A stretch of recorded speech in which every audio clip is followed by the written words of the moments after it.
Ladies and gentlemen, welcome back to an absolutely beautiful video where today we are going to be looking at every single map in Pillar Chase 2 and ranking them. Now, I was originally going to do this idea with the killers. Unfortunately, I have not played enough of a certain few killers in order to make that list yet, so that's going to be an upcoming video.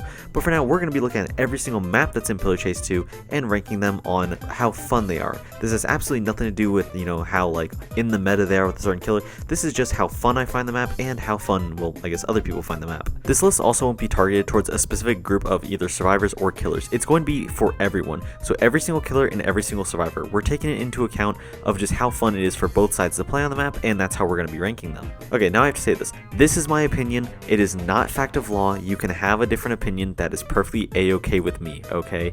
So just keep that in mind throughout this video, okay? In fact, if you see something you don't like, go ahead and write it in the comments. I would love to read about it. And with that being said, let's just get right into the video. Also, we're going to be doing 15 maps in total. One currently isn't in the game, but you'll see what it is and I'll point out later, but you'll see. Now is a good time to mention that these aren't in any particular order, so let's just get started. The first map we are going to be covering is the Ward, and I actually do like the Ward a lot. The main reason I like the Ward is because the tasks. I like talking to the dead people. I think it's funny and just, well, it's just fun to talk to them, honestly. I don't think that the tasks are repetitive or anything, unlike some of the other maps we'll be getting into later, but this map definitely does have its downsides when it comes to certain killers, mainly because the map is, well, kind of extremely small and closed in, which makes it a lot harder to play on. But yeah, no, seriously, this map is like way too small, and if you run into a killer in a hallway, you're just dead basically. I think that this map is a little bit too closed in for both survivor and killer to be, well, extremely high on the list. So for now, we're going to leave it at a nice B tier. And now we have another map that I honestly despise a lot, which is the Joy of Creation. Now I understand some people might say, but Gabe, this is a pretty good map, it's big, it's open, or not really open, but it's a big map, it's closed in hallways, why don't you like it? Well, because I can't see it. I don't know why we needed to make this map extremely dark and not be able to see literally anything without a flashlight, but Jesus Christ, I can't play on this map, dude. I hate this map so much just because of the lighting issue, and honestly, it's still not a good map even if we take that away. It's a closed-in hallway map, which doesn't really have a lot of spirit to it. It's just not a fun map, man. Is it fun for certain killers? Yeah, I guess, but you'd rather play on a different map than just this one, because this one just sucks, man. The last thing I will say is that this map did get a rework not too long ago, but I'm just still not a big fan of it. So for now, it's going to go in the C tier. Next up, we have Baldi's Schoolhouse, which honestly, I like this map a lot. It's a really good map. It's a good map for both killer and survivor, and there's a lot of different strategies and plays you can make on this map, and it's not just some giant circle that you're running around. There's actual like in-depth, or I guess there's hallways that go like more in-depth into the map and just all that stuff. But this map is better than, well, the Joy of Creation, even though it's just hallways again, just because A, I can actually see things without having to have a flashlight on me 24/7, and also the tasks aren't as repetitive as, well, the Joy of Creation. Is the map perfect? No, I don't think any of these maps are absolutely perfect, because obviously there's still going to be survivor side or killer side maps, and I think that this one definitely helps survivors a lot more because it's a lot easier to run loops on this map. But is it good beyond that? Yeah, I think if you're playing up against normal people in a normal lobby, it's a really good map. So this is going to be the first map that we're going to put in the A tier. But now let's talk about a slightly newer map. That is Gobble Run. I hate this map. Despite being a Wisp main, I absolutely hate this Pac-Man map, because your entire goal as a survivor is to run around the map collecting orbs, and that's it. And your entire job as killer is running around that map as well, trying to find them.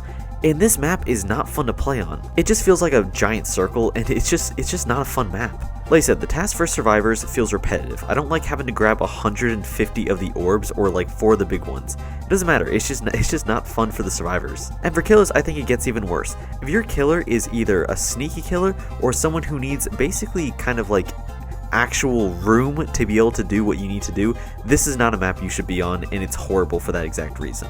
I think that this map can be fun on certain killers, but it sometimes relies way too heavily on, well, luck, I guess, depending on who you are. It's just not a fun map, man. Also, majority of the time, whenever you get done collecting the orbs, you kind of just sit in one corner of the map, not really moving because, well, you don't really have to.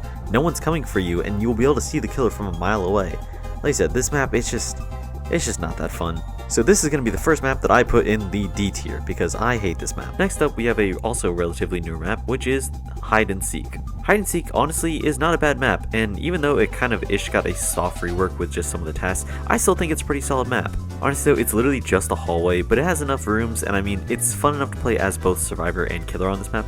I do think that Survivor can sometimes get repetitive trying to check every single drawer, and I think before where you had to check every single lock or every single closet for the pinky as well was a little bit repetitive, but now that that's gone, it's become a lot better of a map, and it's kind of fun to play on. It also works on several different killers and isn't just suited towards one different playstyle, which I actually like a lot. But for now, this map is going to go in the B tier because I don't think it's an amazing map, but I also don't think it's as bad as the ones I've mentioned before. Next up, we have the Forest. Well, we would have it if you could see jack shit on this map. The Forest suffers from the exact same problem that the Joy of Creation suffers from. You can't see anything on this map without a flashlight, or at least when you're playing Survivor. If you're playing Killer on these maps, it's not as bad, but if you're playing Survivor, you cannot see anything in the Forest except for the lights that you light up, and even those aren't even that helpful. This map sucks to play on as Survivor also as well, because the map is extremely open and the Killer can see you from extremely far away even if you can't see them. This is absolutely one of my favorite maps to play on as Killer, because I absolutely love it.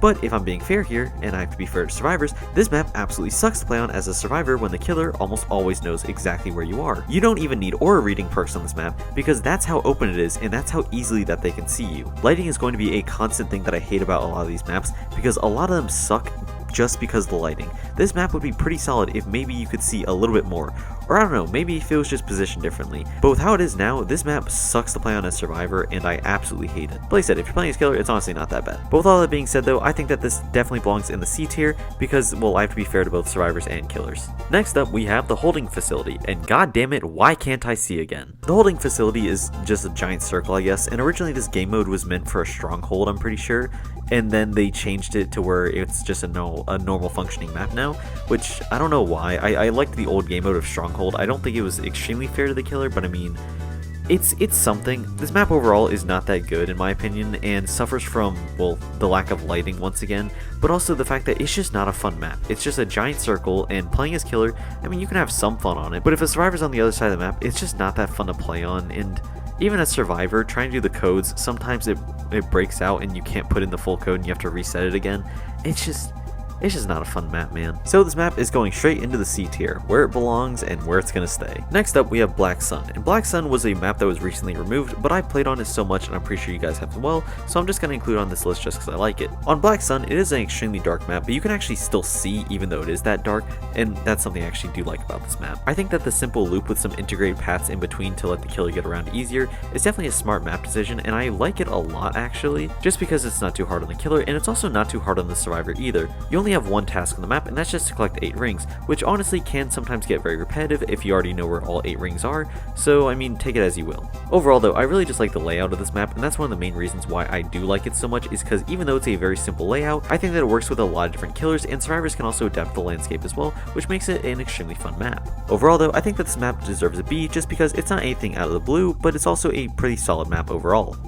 Please, just stop with the lights. Please just turn them on. Next up, we have the pillars, and the pillars are just...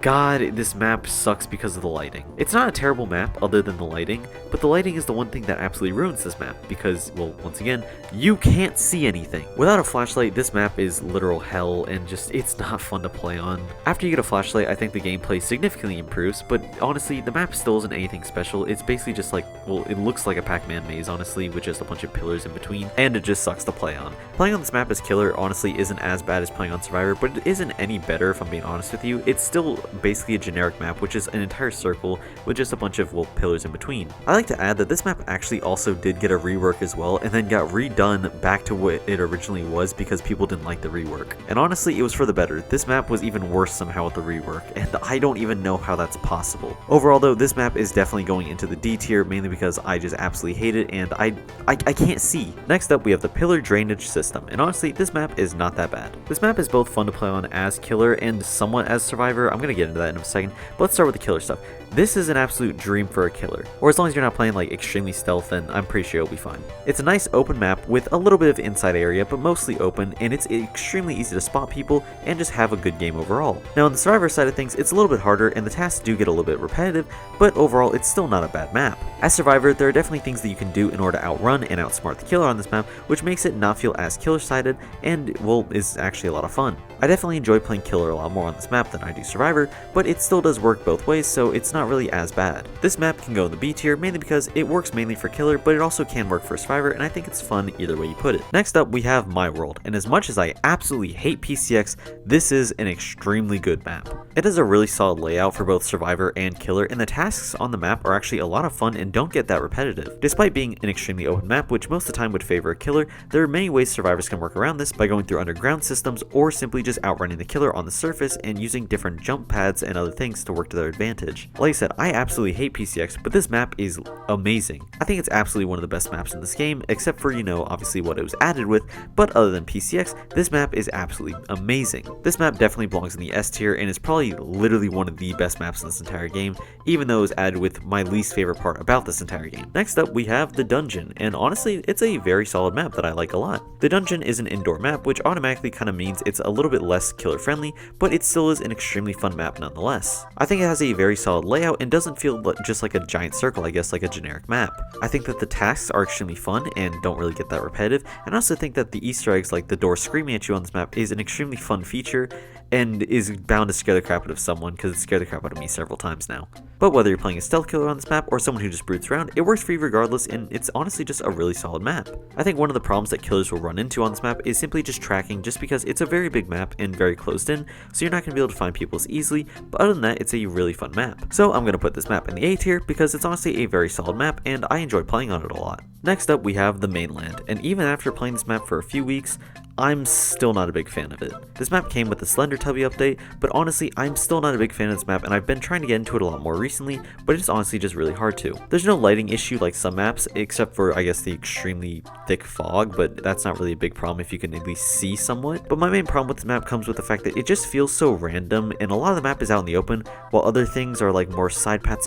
It's a very weird map to play on, basically. Now, obviously, I prefer thick fog over just pure blackness, but it still overall isn't an amazing combo. I think this map may get better the more I do play on it, because even though it's been weeks, I don't get it that often, so maybe it will get better the more I play on it, but for now, it's just not that good. For now, I'm just going to give this map a C though, mainly because I haven't played on it too much as killer, but it's just a weird map, man. Next up, we have the Oni's Mansion, and honestly, this is another really solid map that I enjoy a lot. After the rework, I definitely thought that this map got a lot better, and it didn't have as many of the annoying loops as it used to have, and I'm actually really glad about that. I do still think that grabbing the 12 keys every single game is a little bit repetitive and can get annoying at sometimes, but for the most part, it doesn't really become much of a problem for me, but it might for other people. This map is also a lot of fun on killer as well, because there's a lot of different playstyles that you can use in order to actually, play this map properly. So overall, I definitely think that this map deserves a B, because it's really solid for both the killer and the survivor, and I can enjoy it on both. And honestly, it's kind of just an average map. Last but certainly not least, we have Fazbear Frights, which I have definitely come around to ever since the new rework. I used to absolutely despise this map because on killer, if you were a survivor, you could simply... Damn. My biggest pet peeve with this map used to be the fact that if you were playing killer and a good survivor was on the other team, you simply just were not catching up to them. With this rework, it definitely makes it a lot easier to catch people, and it's a lot more fun as well. Overall, I think that this is a very solid map to play both survivor and killer on, mainly because the survivor tasks are fairly simple, but there's a lot of them to do, which makes it a lot more fun. And as killer, this map has an extremely solid layout for you to get almost everyone in the entire lobby almost every single time. I don't think that this map is weighed one way or another, but I do think that it can sometimes get repetitive with how much you actually have to remember. Also, I think sometimes playing on killer, it can get a little bit unfair if someone is just looping the proper area and you just can't catch up. Overall, I think that this map definitely deserves an A tier because it's a very solid map with a lot of fun for both the killer and survivor, and it's just simply a good map. But that is it for this video, and honestly, this did take a lot of time to do because having to get the game plan on it, don't worry about that actually. But overall, I hope you guys all enjoyed this video, and if you liked it, please consider liking the video or maybe even subscribing because I'd love to do another one of these in the future. Next time, if I'm doing a tier list, it's most likely going to be on the monsters themselves, which once again, I wanted to do. Unfortunately, I did not have enough playtime on a certain few characters. But overall, I really hope you guys enjoyed this video, and I hope you guys have a lovely rest of your day. Have a good one.